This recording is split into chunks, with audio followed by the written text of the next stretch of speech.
Sahih al-Bukhari 1571. Narrated Imran. We performed Hajjat Tamattu in the lifetime of Allah's Messenger, and then the Quran was revealed, regarding Hajjat Tamattu, and somebody said what he wished, regarding Hajjat Tamattu, according his own opinion. Sahih al-Bukhari 1572. Ibn Abbas said that he has been asked regarding Hajjat Tamattu, on which he said, "The Muhajirin and the Ansar and the wives of the Prophet, and we did the same.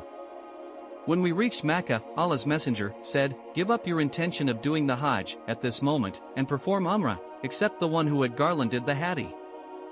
So, we performed Tawaf round the Kaaba and Sahih, between As-Safa and Al-Marwa, slept with our wives and wore ordinary, stitched, clothes. The Prophet added, 'Whoever has garlanded his Hadi is not allowed to finish the Ihram till the Hadi has reached its destination, has been sacrificed.' Then on the night of Tarwiyah, 8th Dhul Hijjah, in the afternoon, he ordered us to assume Ihram for Hajj, and when we have performed all the ceremonies of Hajj, we came and performed Tawaf round the Kaaba and Sahih, between As-Safa and Al-Marwa, and then our Hajj was complete, and we had to sacrifice a Hadi according to the statement of Allah.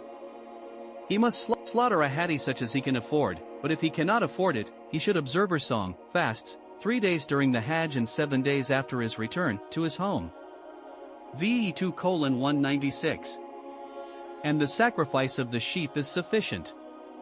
So, the Prophet and his companions joined the two religious deeds, i.e. Hajj and Umrah, in 1 year, for Allah revealed the permissibility of such practice in his book and in the Sunnah, legal ways, of his Prophet, and rendered it permissible for all the people except those living in Mecca.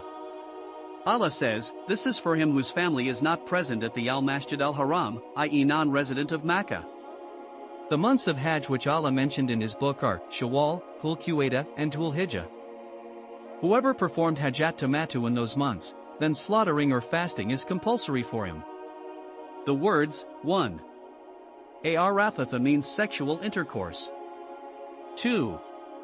Al-Fasaq means all kinds of sin, and 3. Al-Jidal means to dispute. Sahih al-Bukhari 1573. Narrated Nafi. On reaching the sanctuary of Mecca, Ibn Umar used to stop, reciting Talbiyah, and then he would pass the night at Daytuwa and then offer the far prayer and take a bath. He used to say that the Prophet used to do the same. Sahih al-Bukhari 1574. Narrated Nafi. Ibn Umar said, "The Prophet passed the night at Daytuwa till it was dawn and then he entered Mecca." Ibn Umar used to do the same. Sahih al-Bukhari 1575.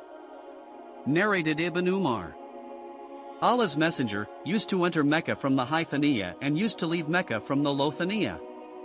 Sahih al-Bukhari 1576.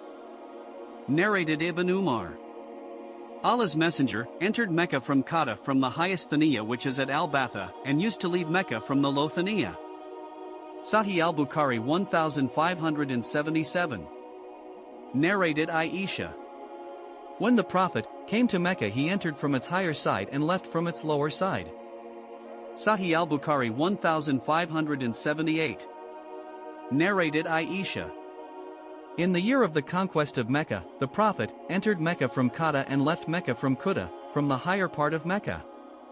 Sahih al-Bukhari 1579. Narrated Aisha. In the year of the conquest of Mecca, the Prophet entered Mecca from Qada at the higher place of Mecca. Hisham, a sub-narrator, said, Urwa used to enter Mecca from both Qada and Quda, and he often entered through Qada, which was nearer to his dwelling place. Sahih al-Bukhari 1580. Narrated Hisham. Urwa said, the Prophet entered Mecca in the year of the conquest of Mecca from the side of Qada, which is at the higher part of Mecca.